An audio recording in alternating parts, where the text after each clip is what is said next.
the same thing that happened in Egypt. The children of Israel were crying out because of the bondage. So likewise in these last days, we face oppression. Our sons and women are murdered or coming up missing. And we ask God, why? God, why? We starting to seek God. You understand? But now we starting to know, well, look, you transgressing my law, statutes, and commandments, so therefore you will be judged. You understand? So now we have to acknowledge that God's laws are spiritual because it connects us to it. Black Hebrew Israelites say that white Jews, quote unquote, aren't really Jews.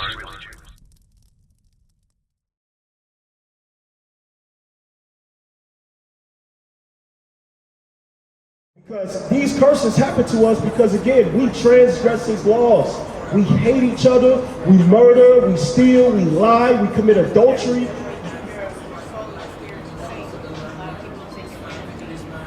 Yeah, that's true, right? Because we produce negative energy towards each other by transgressing the laws. So let me show you some of this real quick. This is the book of John, chapter 6 and verse 63. No, Romans 7. Let me show you what is spiritual according to God. Right, I understand what you're getting at, but we want to show you what God says what spiritual means so you can take that context and start applying it to your life. Because I'm going to help you out with that real quick. Read. This is the book of Romans, chapter 7 and verse 14. For we know that the law is spiritual. Read it one more time. For we know that the law is spiritual. So what did we just hear right there? The laws of God are spiritual. You understand? Because that's our spiritual connection to the Most High God. Go to Hosea chapter 5:15. Hold that. Hosea 5:15 real quick. Us keeping the commandments gives us a direct connection to the Most High God. Because think about it. We say we believe in God, so why ain't God getting us out of the condition that we in? Why did He allow us to go to slavery? Why He ain't deliver us from these conditions yet, like He did with the children of Israel in past times? Let's read this real quick.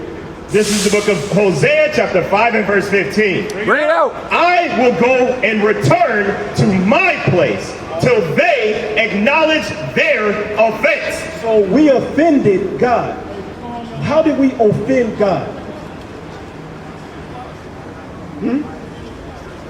Yeah, how did we offend God? No, how did we offend? Like if I offended you, that means I insulted you, I did something wrong against you, right? So what did we do to offend against God? Let's remember, you're a mom, right? Is this your only child right here? You have 5, okay? You give rules to your children. Discipline, right? So if they break one of your rules, they offended you. You understand? So we broke the laws of God, and thus meaning we offended Him. Okay? By worshiping this right here, white man Jesus. All right, read that. This is the book of Baruch, chapter 4 and verse 7. Bring it out. For ye provoked Him that made you by sacrificing unto devils and not to God. That's a great precept. So that's showing us that what? We started worshiping idols. The cobblestone, Allah, right? Krishna, Buddha, even white man Jesus. We sacrificed to idols, right? That's, yes. We chose to go after these other idols because we said God's laws weren't good enough for us. Read. Ye have forgotten the everlasting God that brought you up, and ye have grieved Jerusalem that nursed you. You see that? So we was defiling the land by bloodshed, murder, stealing. So said, look, y'all ain't gonna keep my lands. Why would I keep y'all in my holy land, which is Jerusalem today, Israel today? Y'all gonna be cast out of there.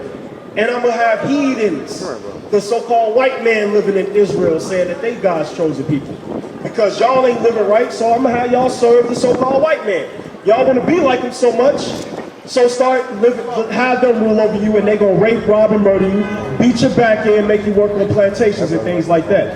This is God's judgment to us because we broke His law.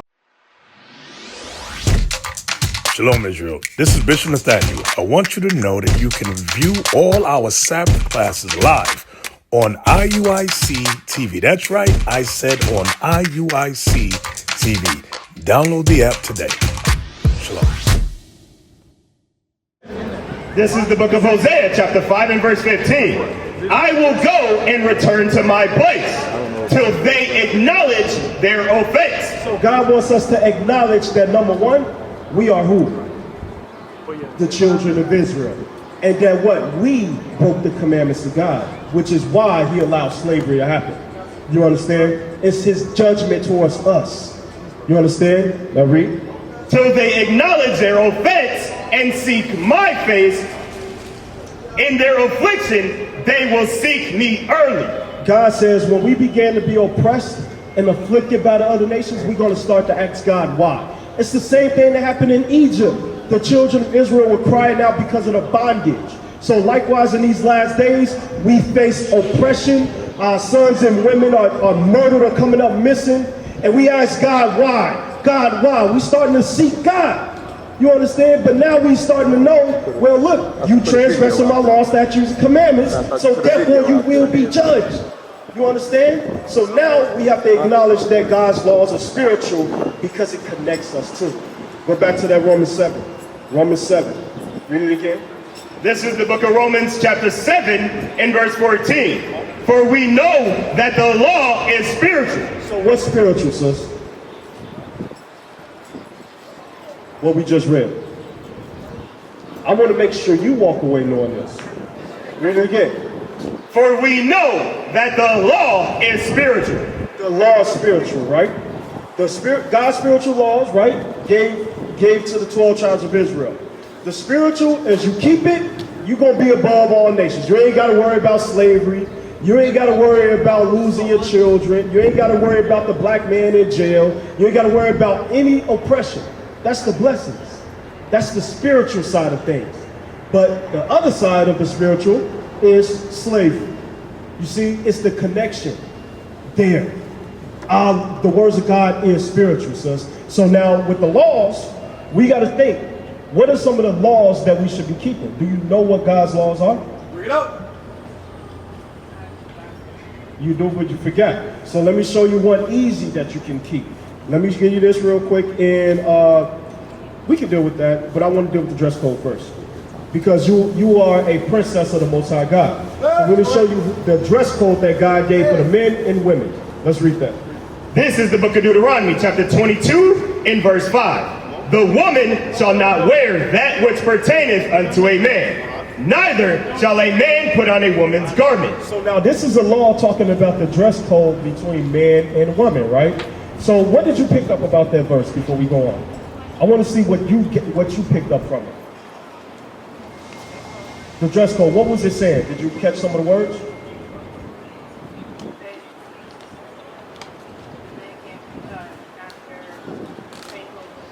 The man can't wear the same clothes as the woman, and the woman can't wear the same clothes as the man, right? So now, listen, read it one more time. Very good. The woman shall not wear that which pertaineth unto a man. Now, what are the things that women are wearing that pertain to men, according to dress code? This part is hard for the sisters. So let's see the easy part for the sisters. Read the next part. Neither shall a man put on a woman's garment. What should not men be wearing that pertain to women, according to God? Dresses. See, this is the easy part, right? For the women. Men should not be wearing dresses, bras, panties, skirts, blouses, and things like that, walking around with a purse and things like that. This is what we see in the entertainment industry. They started with people like Tyler Perry dressing up as Medea. They started with Martin Lawrence dressing up as Big Mama and Shanae. Right? These are the things they did to desensitize you to say it's okay for a man to dress like a woman, and we laugh at it and ha about it, right? You understand? So now they say it's okay for a man to dress like a woman. Now let me show you real quick. Stop! You shut your mouth and repent, bro. We teaching our people. Read that. This is the book of Deuteronomy, chapter 22, verse 5. The woman shall not wear that which pertains unto a man. Now this part right here. Now if the women were given dresses to wear that men should not wear, what are women wearing today that they should not be wearing that belongs to men? What my brothers wear? What my brothers wear? It's the hard part for the sisters for some reason. Right. Pants, shorts, breeches is another word. You understand? Like, right, but we shouldn't be wearing those things. Now, another thing, dresses or skirts is what our women are supposed to be wearing, according to the dress code, according to God. You understand? So now, think about what you're wearing right now. Would you call those leggings right there? What are those called? Huh? Leggings, right? Did you know those were meant to be wearing under your dresses? The Native American women wore them under their dresses to keep them warm in the wintertime. Right. So how did they become outerwear? I feel you. No, I understand. So, but what are those clothes you're going to get? Are they going to be pants or are they going to be dresses? All praise to the Most High. That's a law that is spiritual. You understand? All praise to the Most High. And now, let me ask you. You said classy. And that should be your mindset at all times. Right. You understand? Yeah, respect. Now we see in the spiritual. Because what would do if a man to see you in leggings, they see your what? Your figure, your shape. And it entices, it's an enticement. And now men are what? Lusting after you, they want to holler at you. And then but you should want them to even step into you.